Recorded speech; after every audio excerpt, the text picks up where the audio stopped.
Así que vale la pena explorar esta forma de calcular integrales a través de residuos.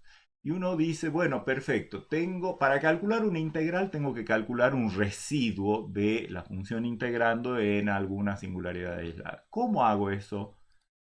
El método general, obviamente, es desarrollar en serie de Laurent a la función f en algún entorno reducido de z0 y mirar el coeficiente c sub menos 1. Esa es la definición de residuo. Así que por la vía que yo pueda, desarrollo en serie de Laurent, me fijo c sub menos 1 y ahí está el residuo. Bueno, pero eso es la definición, sí. Veamos si en algunos casos nos podemos ahorrar trabajo en vez de hacer un desarrollo en serie de Laurent, que también por ahí puede ser un poquito molesto o difícil. Bueno, fíjense que en algunos casos podemos incluso obtener el residuo, o sea, el coeficiente C sub menos 1, sin siquiera hacer el desarrollo en serie de Laurent.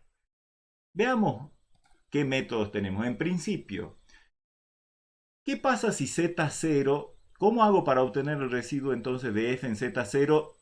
Si Z0 es singularidad esencial, recuerden que las singularidades aisladas son esenciales, evitables o polos. Si es singularidad esencial, no vamos a ofrecer nosotros otro método para calcular el residuo. O sea, en una singularidad esencial no nos va a quedar otra que desarrollar la función f en serie de Laurent alrededor de z0 en ese entorno y fijarse en el coeficiente c sub menos 1. Ese es el único método que vamos a nosotros enunciar ahora para obtener el residuo en una singularidad esencial. Pero si la singularidad es evitable, eso no requiere absolutamente ningún cálculo.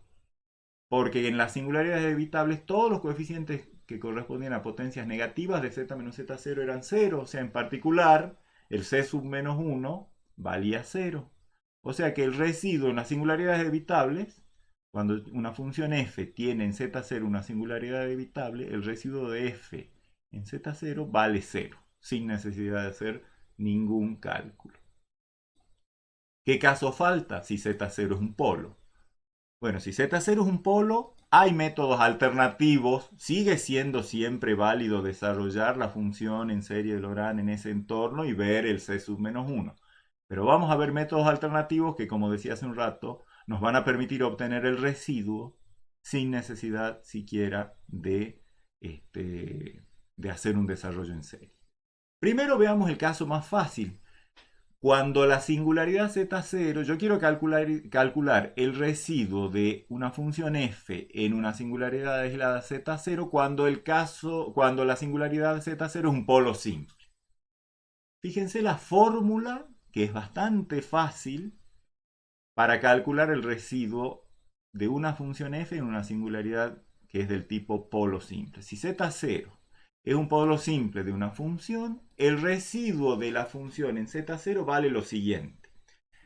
Límite, cuando z tiende a z0, de a la función la multiplico por z menos z0. Y esa nueva función, o sea, f multiplicada por z menos z0, a esa nueva función le saco el límite cuando z tiende a z0 y ya me da el residuo de f en z0. ¿Sí? O sea, si f tiene un polo simple en z0, multiplique por z menos z0, eso le va a dar una nueva función, tome el límite cuando z tiende a z0, ese es el residuo de f en z0. La deducción de esto se hace por las definiciones. Bueno, como siempre, al ser un polo simple, o sea, una singularidad aislada, hay un entorno reducido en el cual la función es desarrollable en serie de Laurent, pero como es un polo simple, recuerden que polo simple quiere decir que polo quería decir que la cantidad de coeficientes de potencias negativas de z menos z0 era finita. Polo simple quiere decir que la única potencia negativa de z menos z0 corresponde al valor j igual a menos 1 en el desarrollo en serie de Laurent. ¿Sí? Es decir, todas las potencias no negativas más la potencia 0 más la única potencia negativa de z menos z0 era z menos z0 a la menos 1, que por supuesto tendrá su coeficiente c sub menos 1, que por ser polo simple tiene que ser distinto de cero. C sub menos 1 distinto de 0, pero C sub menos 2, menos 3, menos 4, etcétera, hasta el menos infinito, todos esos coeficientes son 0. Eso era lo que caracterizaba a los polos simples. Así que fíjense, si yo a esto lo pusiera en forma de fracción, esto me quedaría C sub menos 1 sobre Z menos Z0. O sea, f de Z sería C sub menos 1 sobre Z menos Z0 más C0 más C1 por Z menos Z0, etcétera. ¿Y cómo me deshago de ese denominador? Multiplico miembro a miembro por Z menos Z0. Perfecto. Z menos Z0 es una función acotada, por ejemplo, dentro de ese entorno, porque es, digamos, la diferencia Z menos Z0, el módulo está acotado porque no excede a R, así que esta es una función acotada. Recordarán ustedes que una serie de Laurent converge uniformemente a f de z en aquel lugar en el cual el desarrollo es válido.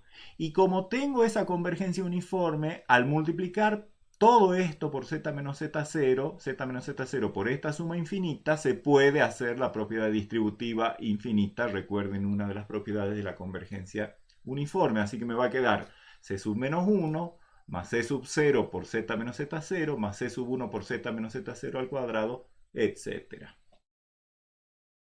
Y ahora, por supuesto que si tomo límites en ambos miembros de esta igualdad, cuando z tiende a z0, me va a quedar a la izquierda límite de z menos z0 por f de z cuando z tiende a z0. ¿Qué va a pasar con este límite también por la convergencia uniforme? Ya sabemos que eso equivale a sumar todos los límites y eso individualmente cada monomio que está el c0 por z menos z0, c1 por z menos z0 cuadrado, etc. Todos esos monomios, desde acá hacia la derecha, tienen límite 0, así que el límite de esta suma es directamente el límite cuando z tiende a z0 de c sub menos 1, que es una constante y por lo tanto vale c sub menos 1.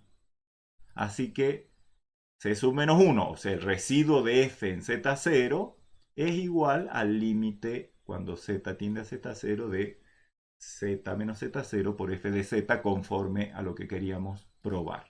Veamos un ejemplo de aplicación de este método de cálculo de residuos. Calculemos el residuo de la función racional z sobre z menos i por z cuadrado más 4 en todas sus singularidades aisladas. Bueno, ¿cómo hacemos para encontrar las singularidades? Como es racional, puedo factorizar el numerador y el denominador. El numerador está factorizado, el denominador le falta factorizar esta parte, z sobre z menos i por z cuadrado más 4 es z menos 2i por z más 2i. Ahí tengo a la f de z escrita como un cociente de dos polinomios factorizado. ¿Qué es lo que podemos observar acá? Primero que las singularidades, como en cualquier función racional, están en los ceros del denominador, que en este caso no coinciden con los ceros del numerador, así que las singularidades van a ser i, 2i y menos 2i. Y todas ellas son polos simples simplemente porque si invierto esta función obtengo que cada una de estos números es un cero simple de 1 sobre f. Recuerden este criterio que hemos visto hace un tiempo. Así que son todos polos simples. Por lo tanto, puedo aplicar el método de la diapositiva anterior que me dice que, por ejemplo, el residuo de f de z en su singularidad aislada i, ¿qué es lo que hago? Multiplico a f por z menos z0, o sea, por z menos i. Eso va a equivaler a sacarle este factor. ¿Sí? Cuando multiplique a esto por z menos z0, para este caso de z0 igual a i, es como directamente quedarme con z sobre z menos 2i por z más 2i. Y lo que me decía el método es multiplicar por z menos z0 y luego toma el límite cuando z tiende a z0. Acá obviamente z0 es i, ¿no? Porque estamos haciendo residuo de f en z0 igual a i. Bien, o sea que, como les digo, a z menos i, z menos z0 lo multiplico a f de z, me va a quedar, por supuesto, como decíamos hace un rato, se va a cancelar cuando haga z menos i por z sobre z menos i, z menos 2i, z más 2i. Se van a cancelar z menos i con z menos i. Va a quedar z sobre z menos 2i por z más 2i. Y eso es z sobre z cuadrado más 4. Esta es una función racional. El número hacia el cual estoy tomando límite no es una raíz del denominador, por lo tanto simplemente hago la evaluación i sobre i cuadrado más 4, que es menos 1 más 4, 3, i sobre 3. Así que es fácil sacar residuos en polos simples. Veamos en las otras que también son polos simples. Para el residuo de esta función f en 2i, ahora z0 es 2i, multiplico esta f por z menos 2i, o sea, z menos z0, eso va a producir la cancelación de esto con el z menos 2i, va a quedar límite cuando z tiende a 2i de z sobre, acá lo anoto, z sobre z menos i por z más 2i, o sea, se me va a cancelar esto con esto, digamos, así que de nuevo me queda una evaluación de un límite fácil, hago las cuentas, reemplazo directamente 2i, y abajo queda 2i menos i, y 2i más 2i, 4i, o sea, arriba tengo 2i, abajo menos 4, eso es menos un medio de i. Y en menos 2i, la última singularidad aislada, el residuo de esta función f en z, de esta función f en z0 igual a menos 2i, simplemente multiplico a la función por z menos z0, o sea, z menos menos 2i, z más 2i por f de z. Al hacer las cuentas voy a cancelar esto con esto y me va a quedar z sobre z menos i por z menos 2i y tomar límite cuando z tiende a z0. Que de nuevo me queda simplemente por una evaluación menos 2i sobre menos 2i menos i menos 3i menos 2i menos 2i menos 4i, hago las cuentas, queda i sobre 6. Es fácil calcular el residuo por esta vía. Aún así hay un límite, pero fíjense, vamos a ver un método alternativo, inclusive más fácil todavía que esto para calcular residuo en un polo simple. Es el método que me da esta proposición. Si yo tomo una función f, es decir, si la función f a la que le quiero sacar el residuo es una función de la forma g sobre h, o sea, cociente de dos funciones, donde g y h ambas son analíticas en z0, que z0 sea un cero simple de h y que z0 no sea un cero de g, o sea, en otras palabras, una función f cociente de dos funciones analíticas en z0 y que aparte la de arriba no se anula en z0 y la de abajo sí se anula, pero es un cero simple de h.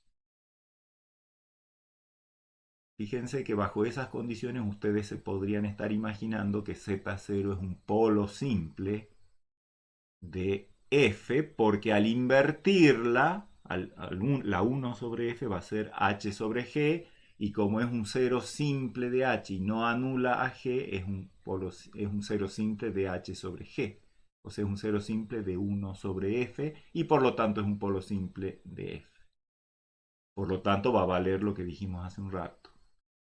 Pero en ese caso el residuo de la función f es igual a g evaluado en z0, que ya sabemos que va a dar distinto de 0, dividido h' de z0. O sea, cuando yo tengo que calcular residuo en una función, cociente de dos funciones, ambas analíticas en z0, la de arriba no se anula, la de abajo se anula, pero es un cero simple, entonces, evalúa la de arriba en z0, a la de abajo derivala y evalúa en z0, y ese cociente te va a dar el residuo sin necesidad de tomar ningún límite.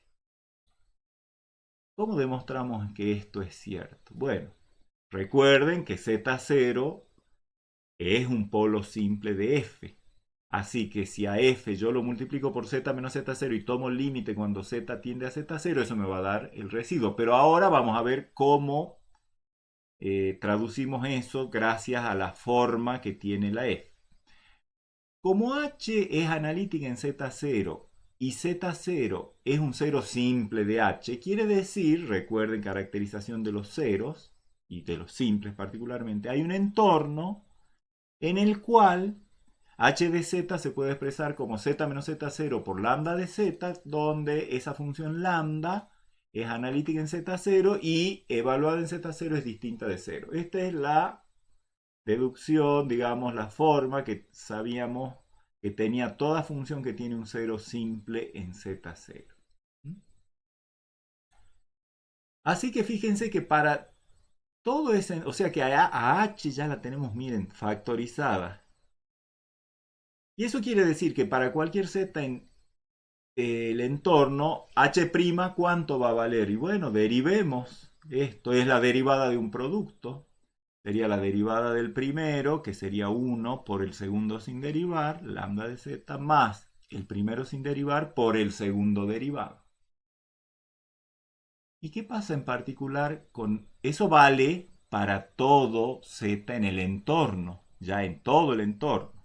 Y por lo tanto, h' en z0, ¿cuánto vale? Bueno, evaluemos, es lambda de z0 más z0 menos z0 por lambda prima de z0. Eso me va a quedar directamente lambda de z0, que sabemos que es distinto de 0. Así que, ¿cuánto vale el residuo de esta f en z0, que ya sabemos que es un polo simple de f? Bueno, por lo que dice nuestra proposición anterior, es el límite cuando z tiende a z0 del producto de z menos z0 por la función f. Pero a la función f la vamos a escribir como lo que sabemos que es g sobre h.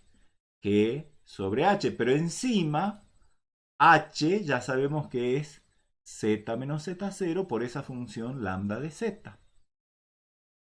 Así que cuando tomo el límite de esta expresión, puedo cancelar, porque obviamente estoy tomando límite, no interesa el valor en z0, por lo tanto cancelo esto, y queda límite cuando z tiende a z0 de g de z sobre h de z, sobre lambda de z.